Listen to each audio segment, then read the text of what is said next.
안녕하십니까. 법구경 법구비경 제91회차 서길봉입니다. 오늘은 법구경 제20일 세속품 가운데 13장이 14장 빌 것이 아니라 자신과 타협해야 된다는 사항인데요. 우리 인생은 하루하루 죽음으로 다가가거나 소멸해 가는 것이죠. 우리는 누린다 하는 생각을 버려야 행복해질 수 있다는 그런 것인데요. 남편이든 자식이든 돈이든 움켜쥐려니 문제가 생겨난다 하는 것이죠. 욕심 속에 있으면서 욕심이 없고요. 티끌 속에 있으면서 티끌에서 벗어나는 것. 고통의 세계에서 살면서 고통에서 벗어나는 것을 선이요 깨달음이라고 하는데, 옛날 어떤 바라문의 나라에 다미사라고 하는 왕이 있었어요.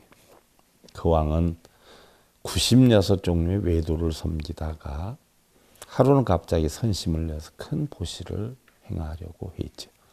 바라문법대로 7가지 보물을 산처럼 쌓아놓고 그것을 보시를 하되 구걸하러 오는 사람이 있으면 한 움큼씩 가져가게 했는데,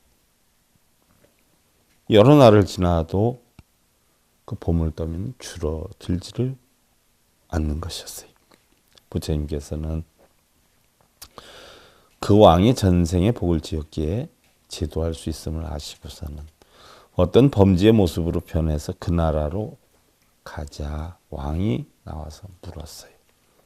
무엇을 구하시는지 스스로 의심하지 마시오. 그러자 범지는 나는 멀리서 왔는데 보물을 얻어 집을 지으려 합니다. 하자 왕은 참으로 훌륭하십니다. 한 움큼 집어 가십시오. 범지는 한 움큼 집어서 7걸음쯤 가다가 되돌아와서 그 보물이 있던 곳에 다시 갖다 놓았어요. 그러자 왕이 물어요. 왜 가져가지 않습니까? 그러자 범지는 이것으로는 겨우 집밖에 짓지 못할 것인데 어차피 장가갈 비용이 모자랄 것 같아서 차라리 가져가지 않으려고 합니다. 그러자 왕이 그러면은 한 3움큼을 가져가십시오. 그러자 범지는 보물을 가지고 7걸음쯤 가다가 다시 돌아왔어요. 그래서 보물이 있던 곳에 다시 갖다 놨어요. 그러자 왕이 다시 물어요.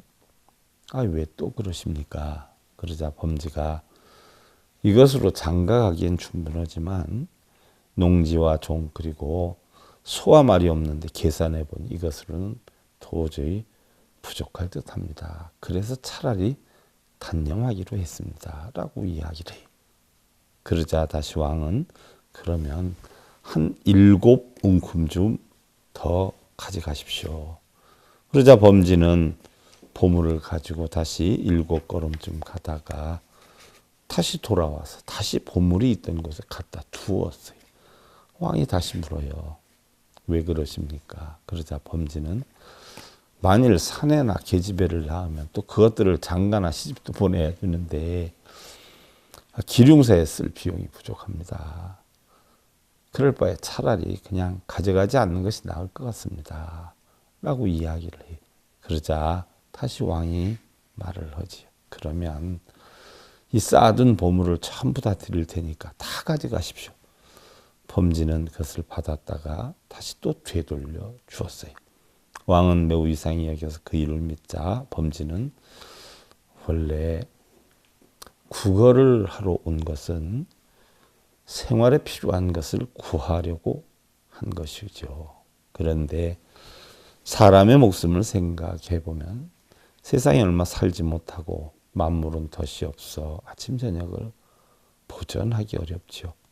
인연이 중하면 중할수록 근심과 괴로움은 날로 깊어 가는 것이니 보물을 산처럼 쌓아둔들 나에게 무슨 이익이 있겠는지요. 탐욕으로 이르게 하며 한낱 스스로 괴로움을 따를 것입니다. 차라리 마음을 쉬고 무위의 도를 구하는 것만 못할 것 같아서 가져가지 않는 것입니다. 그러자 왕은 마음이 열리고 풀려서 그 밝은 가르침을 받들고자 해 있는데 범지는 부처님의 모습으로 바꾸면서 계속으로 말씀을 하셨어요.